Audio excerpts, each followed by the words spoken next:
Every tradition of magic comes with its own arsenal of tools. The ceremonial magician has their polished dagger and gilded chalice, the witch their cauldron and stang, the druid their staff and sickle. These objects are often painstakingly crafted, consecrated with incense and oils, wrapped in silk, hidden away until the appointed hour. But on the cracked pavements and in the broken alleys of the world, the punk sorcerer carries a different arsenal, one built from trash and tech, from the debris of capitalism and the guts of machines. Punk Magic doesn't ask permission, and it doesn't bow to the idea that you need $1,000 wand to bend reality. It looks at a bottle cap glittering in the gutter, or a rusted nail jutting from a fence, and sees the same raw current of power as the polished brass tools of the lodge magician. It sees a cracked smartphone with its circuitry exposed and recognizes an altar to spirits of electricity and signal. The world discards, and the punk sorcerer reclaims. This isn't just pragmatism, it's philosophy. Trash is not just waste, it is the forgotten, the overlooked, the rejected. By taking it up and making it sacred, you invert the hierarchy of value. What was worthless becomes priceless. What was rejected becomes a weapon. This is rebellion in its most elemental form, to take what society spits out and turn it into power. Every shard of glass, every torn flyer, every broken toy carries a story, and in those stories lies a kind of enchantment that gleams sharper than gold.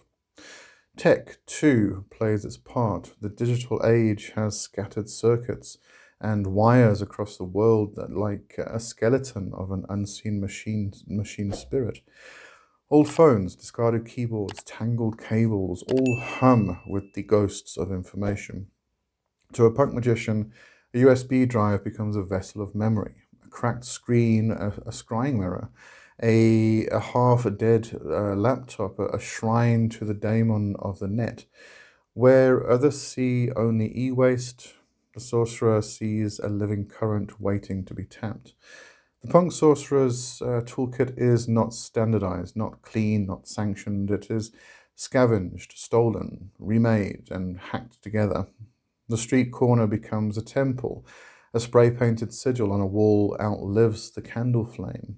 A circle drawn in chalk on asphalt makes the crossroads between the everyday and the other world. Noise, light, and scraps of text become invocations. Rituals happen in basements, rooftops, and underpasses, wherever resistance lives. This video today is going to be about those tools, about trash and tech, not as symbols of poverty or desperation, but as proof of imagination and defiance. The street sorcerer works with what they have, because that is enough, and because in the hands of the rebellious, even the broken become holy. Trash is more than rubbish. It is the shadow of consumer culture, the trail left behind by profit and convenience. Plastic wrappers, broken bottles, bent nails, cigarette butts, crumpled flyers. Most people step over them without notice. For the punk sorcerer, though, trash is not dead matter. It is charged, alive, bristling with possibility. Folk magic has always thrived on the ordinary. Hedge witches used bones from dinner to divine. Cunning folk buried jars of pins and urine to curse. Hoodoo turned red flannel, nails, and bottles into potent charms. Magic has never belonged to the wealthy or refined. It has lived in back alleys, kitchens, and fields. Trash magic is the latest expression of this lineage and the re-enchantment of the discarded. A rusted nail holds the bite of iron and the slow gnaw of time. A bottle cap in your pocket becomes a jangling talisman of luck. A burnt-out match remembers fire and can spark passion or rebellion. Even a cigarette butt, saliva, ash, habit, release, carries a human imprint. These remnants are not worthless, they are alive with texture, history, and charge. Trash is liminal. Once useful, now rejected, caught between belonging and oblivion. In that in-between or liminal space, spirits gather. Magic ferments. This practice is also a rebellion against elitism.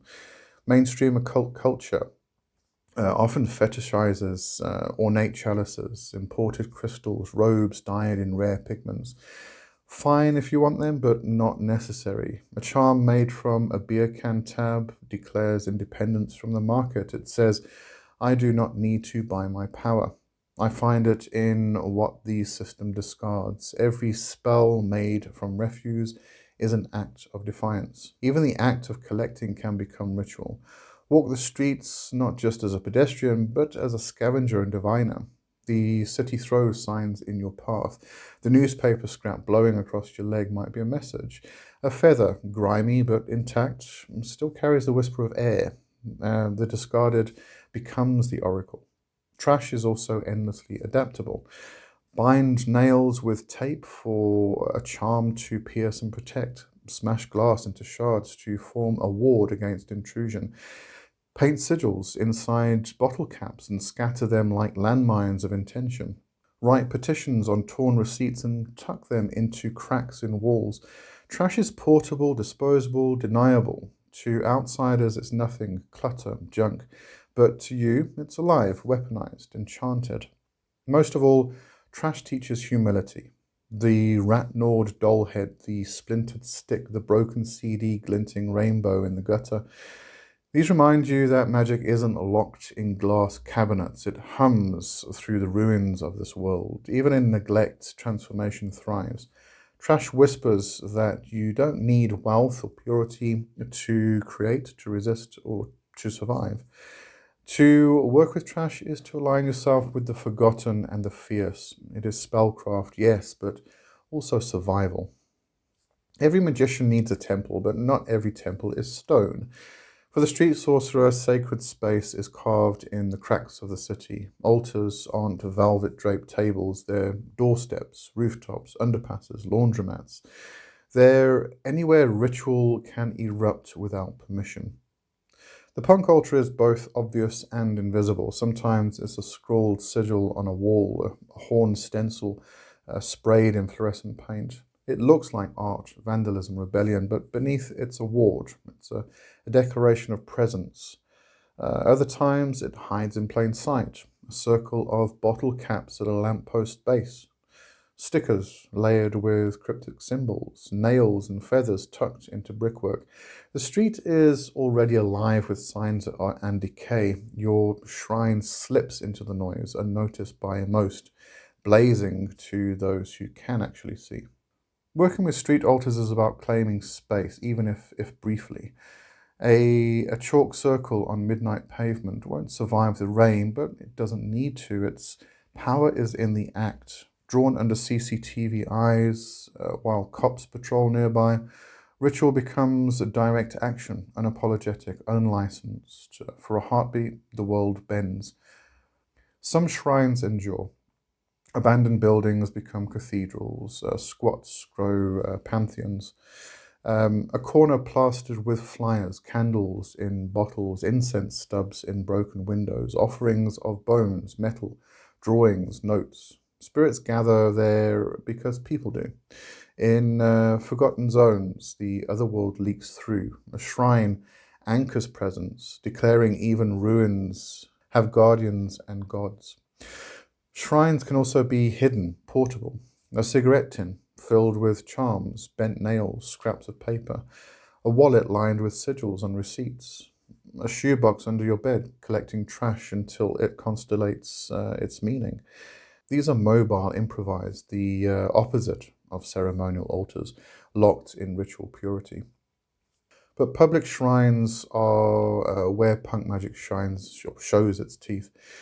A sigil painted on a bus stop whispers to commuters. A sticker on a lamppost carries your will across the city as strangers see it, tear it down, photograph it. Even unnoticed, the symbol works, gnawing at the subconscious.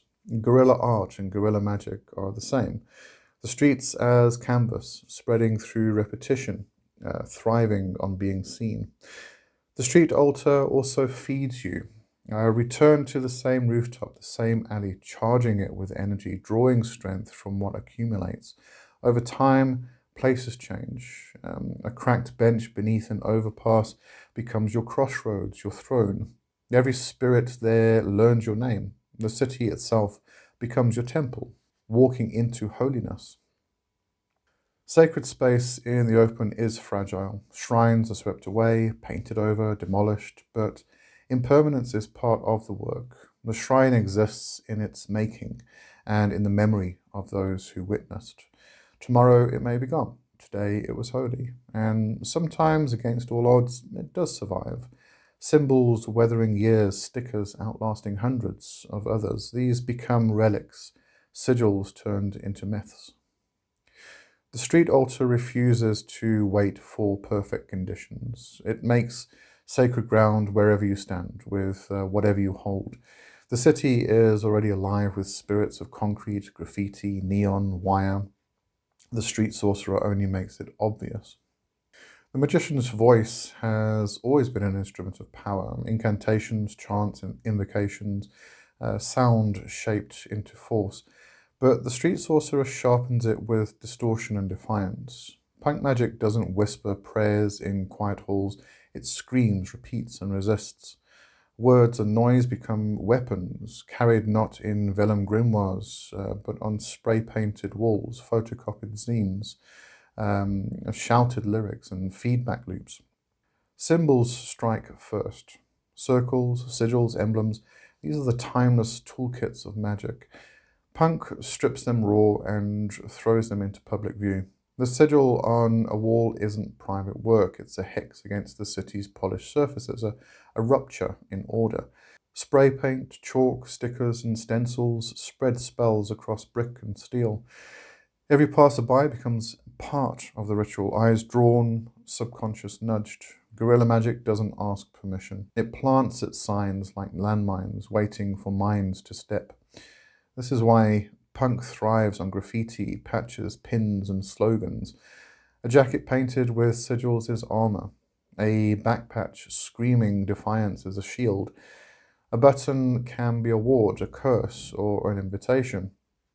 In a culture already coded in symbols, the punk magician encodes spells into the same language. You're not just wearing style, you're carrying a mobile altar. Sound is vibration, ritual in motion. Feedback is exorcism. Distortion is invocation. A shouted lyric is a spell cast in spit and fury. It shows bodies crash in chaos circles. Stage dives become leaps of faith. Volume itself conjures, overwhelming the senses, tearing consensus reality. To stand before an amp vomiting feedback is to stand in raw current, no less sacred than a temple bell. But subtle tools matter too. A flyer copied 100 times multiplies the spell with every sheet. A zine stapled and passed hand to hand becomes a grimoire, its pages carrying sigils, charms, and raw philosophy across pockets and backpacks. Magic spreads through ink, and as surely as chalk and incense, it's contagious. Noise itself is sacred.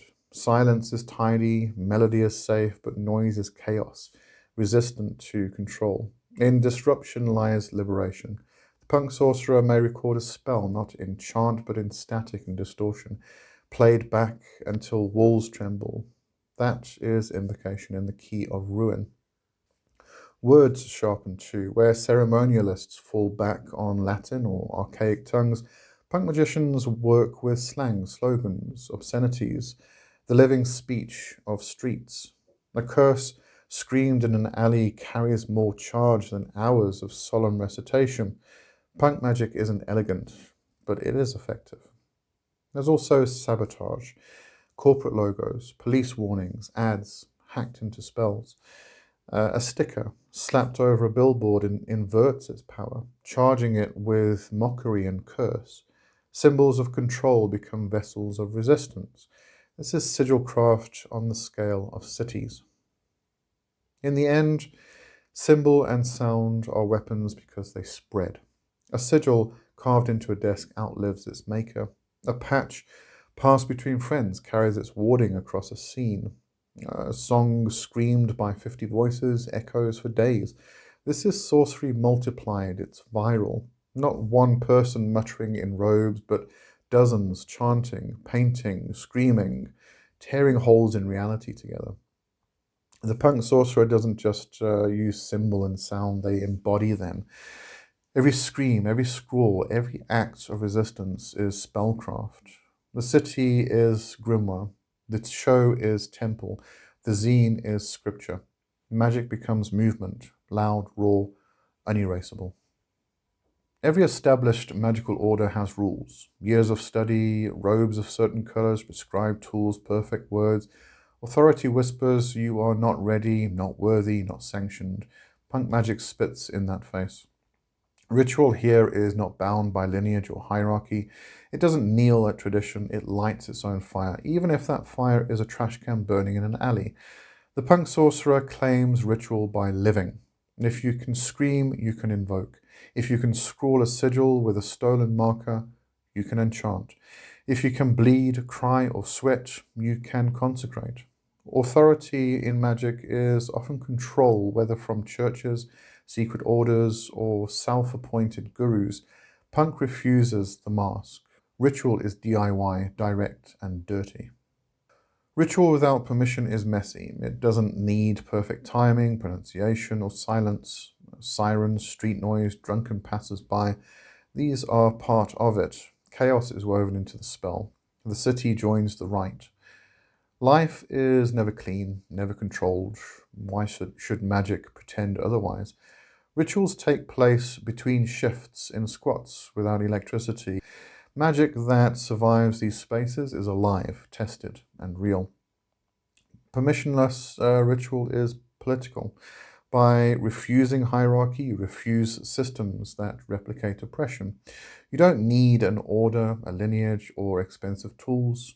Punk magic returns power to the individual and the collective, whoever dares to act. Every act without permission is a reminder power is already yours.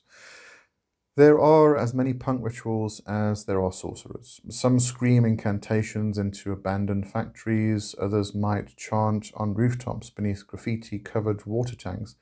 Some may scrawl sigils on train seats activated by strangers sitting. Others release servitors as memes, spreading through feeds like digital spirits. Ritual is whatever you do with will and intention, not what's written in dusty books. The punk sorcerer embraces imperfection. Chalk circles on sidewalks, they do suffice. Spells shouted over cheap beer definitely count. Polished chalices aren't required. A bottle of warm cider works just as well. This approach removes excuses. You can act now. The street is your temple, your body the instrument, your will the spark. However, without permission does come risk. You are responsible for your own fuck ups. Summon a spirit, you deal with it. Screw up, you learn. This is initiation by fire, not ceremony. It breeds resilience. Nothing is handed to you. Every success is earned. Ritual without permission transforms magic itself. It is no longer secret, held by the few. It becomes raw human capacity available to anyone who dares. Pick up a marker, draw a sigil, scream a chant, turn headphones into a shrine. Power is everywhere, waiting to be claimed. Take the street as temple. Step outside systems that tell you no. Create cracks in the concrete of order. In those cracks, weeds grow, spirits move, possibilities bloom. Ritual is not elite. It is a human birthright. The punk magician, bruised, loud, unrepentant, claims it in every alley and rooftop they can find. A sorcerer of the streets is not built from robes, titles, or temple initiations. They are assembled. They are a collage of scraps, scars, and signals. A living patchwork stitched from fragments of power they claim. The street sorcerer mirrors the city itself, chaotic, fractured, noisy, alive with hidden currents.